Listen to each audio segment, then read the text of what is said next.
फटाक देखिए फटाफट खबरें, डाउनलोड कीजिए तक ऐप।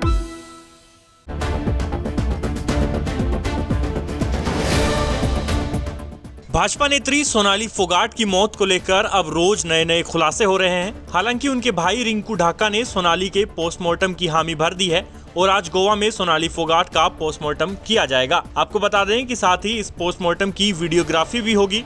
मगर इससे पहले उनके भाई रिंकू ढाका ने गोवा पुलिस को एक शिकायत दी है, जिसमें उन्होंने सोनाली फोगाट के पीए सुधीर सांगवान और उसके एक दोस्त सुखविंदर पर सोनाली से रेप और हत्या करने का आरोप लगाया है। सोनाली के भाई रिंकू ढाका ने इसको लेकर गोवा पुलिस को लिखित शिकायत दी है।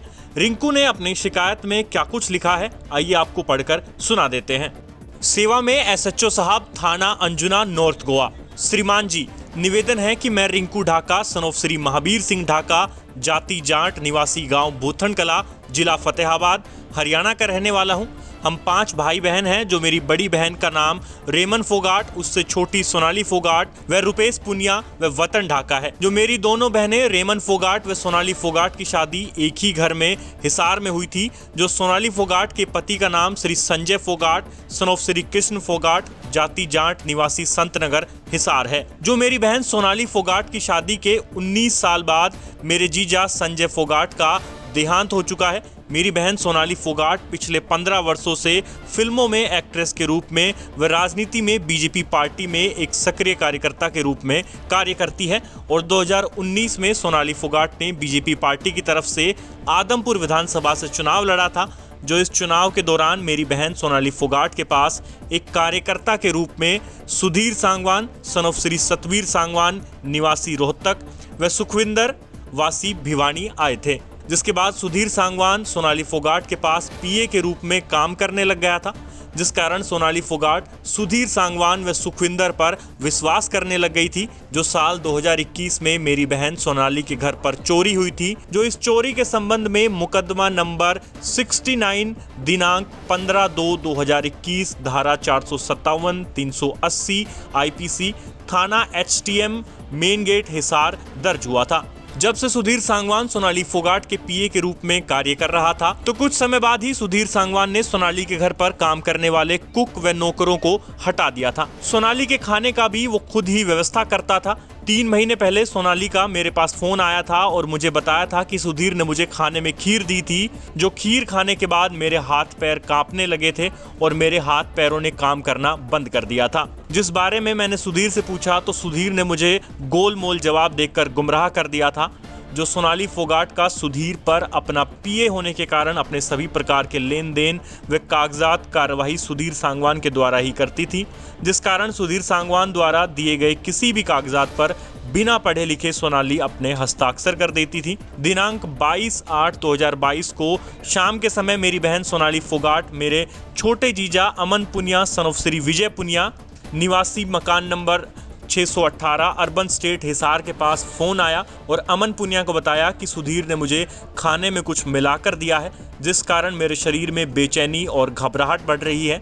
और बताया कि साल 2021 में मेरे घर में संतनगर हिसार में जो चोरी हुई थी, वह चोरी सुधीर सांगवान ने अपने दोस्त के साथ मिलकर की थी, जिस बारे में कल हिसार आकर हिसार पुलिस को बताऊंगी और सुधीर को कड़ी सजा दिलवाऊंगी।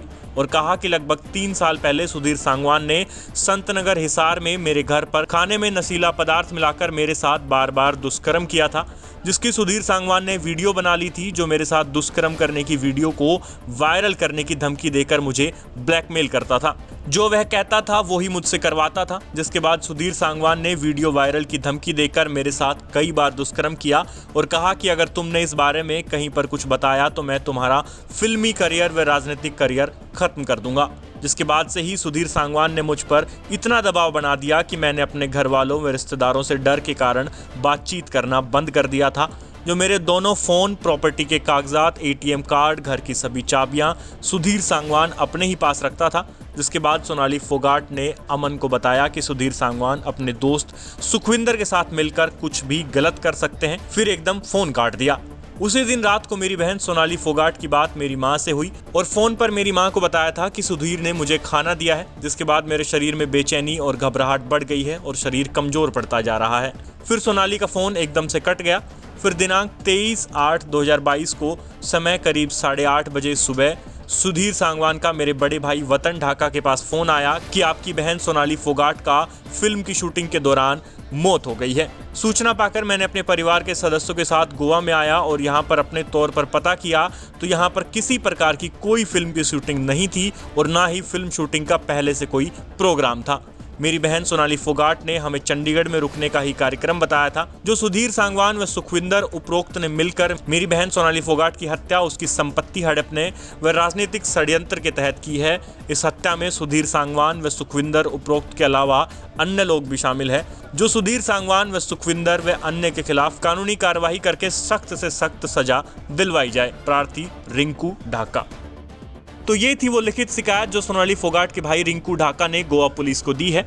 आपको बता दें कि पहले सोनाली के भाई रिंकू ने कहा था कि वो तब तक पोस्टमार्टम के लिए हामी नहीं भरेंगे जब तक कि पुलिस उनकी शिकायत पर पीए सुधीर और उसके साथी सुखविंदर के खिलाफ एफआईआर दर्ज नहीं कर लेती। मगर अब खबर आ रही है कि परिवार ने पोस्टमार्टम की हामी भर दी है, लेकिन गोवा पुलिस ने अभी तक इस मामले में सोनाली फोगाट के भाई रिंकू ढाका की शिकायत पर एफआईआर दर्ज नहीं की है। ऐसे में देखना होगा कि सोनाली के भाई की शिकायत पर गोवा पुलिस आगे क्या एक्शन लेती है। ब्यूरो रिपोर्ट, हरियाणा तक।